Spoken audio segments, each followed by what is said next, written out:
Lesson 2.8, literal equations. Essential question.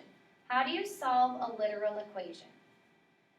First of all, a literal equation is an equation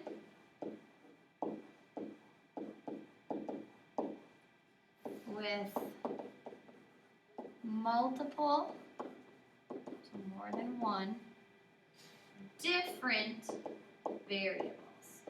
So the key there is that they're going to be different variables. So you're not going to see two x's, for example, in your problem. You might see an x and a y. All right. So all of the literal equations we're going to solve are actual real-world equations. So the first one is we're going to solve for is b. Our formula is area equals base times height. So you should recognize that formula. If I need to find the area of a rectangle, I can multiply the base times the height. We want to solve for b in this equation. Now you're going to notice that there aren't any numbers, so it's a little bit weird to solve it without any, but you'll figure that out in a second here. So, one thing that can help us before we start solving this is looking at a problem that it's similar to. So, area equals base times height. Look at the three problems on the right over here and find one where you're multiplying. Well, the top one you're dividing and adding. The bottom one you're adding. The middle one you're multiplying. Now, what would the first step in solving 15 equals 5x be? It would be dividing both sides by 5 to get x alone. We're going to do the same thing here, except we want to solve for b. So I want to get rid of the h. So let's divide both sides by h. Now you're just going to leave the left-hand side as a over h. You're not going to do anything with it. So b equals a over h is correct. One thing to double check before you're done is that you solve for the variable that you wanted. This question said to solve for b. We did that. b equals a over h. The base equals the area divided by the height.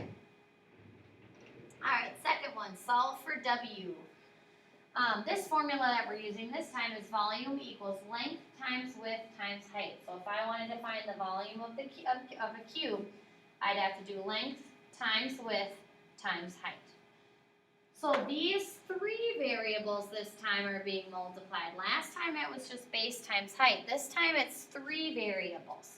But the only problem that has multiplication in it still is this one. So we're still going to solve it the same way. Remember on the last one we said we divide both sides by 5? That's what we would do on this one, except instead of dividing by 5, we're going to divide by what we're trying to get rid of. We want to get rid of the L and the H so that we just have the W. So we're going to divide both sides by the L and the H. So the H's cancel, the L's cancel, and I'm left with just W equals the volume over length times the height. I solve for W, which is what they wanted, so I know I did it correctly. All right, solve for B. Area equals base times height divided by 2. So this time we've got a fraction. Let's look over at our similar problems and find one with a fraction. We've actually got two of them. X over 4 is a fraction. 2x over 3 is a fraction. But this top one has the plus 9, so I don't think we're going to work with that one. We don't have any addition in our problem. Let's just deal with this right here. All right. So the way that we would solve for this one is by multiplying both sides by the reciprocal. I have 2/3 x, so I'd multiply both sides by 3 over 2. So let's do that on this one. I'm solving for b, so I don't want to do anything with the b. So I'm going to multiply both sides by the reciprocal, or 2 over h.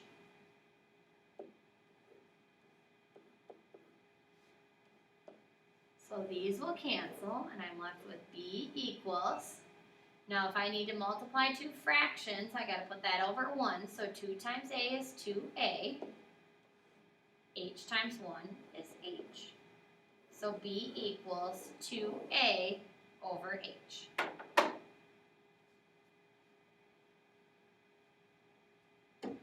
Solve for y, so our equation is z equals 2x plus 2y. So this one, let's see, this one is a little tricky. We know we have addition in the middle, but no fractions. So I don't think I'm going to pick this one because that one. This one has just the addition, so I'm going to go with this one. This one's got multiplication and that's it. I don't want that one. So if I were to go and solve this equation right here, I'd start by minusing 2 on both sides. So I would wait on the x. So I'm solving for y, so that's what I'm going to circle. So let's get rid of our 2x. What would be my first step? Subtracting. So then I've got z minus 2x equals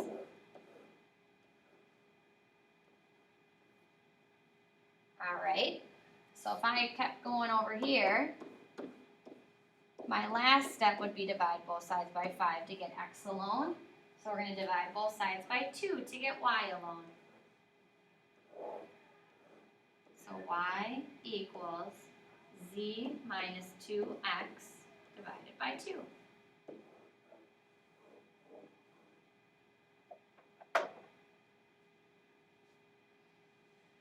Alright, this one is similar to the last one. So if the last one was tricky, doing this one should help you again. So this one is going to be just like our 2x plus 5 equals 10 again. 2x, or x is what we're solving for, and this one we're solving for the n. So let's get rid of the 3n first by adding it to both sides.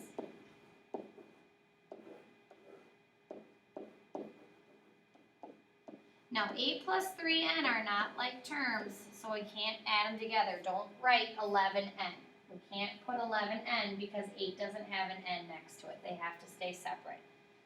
Then I want to get n by itself, so I have to divide by 4. Now there is a little simplifying I can do on this one because 8 divided by 4 is 2. 3/4 can stay how it is. And m equals 2 plus 3/4 n. Summary.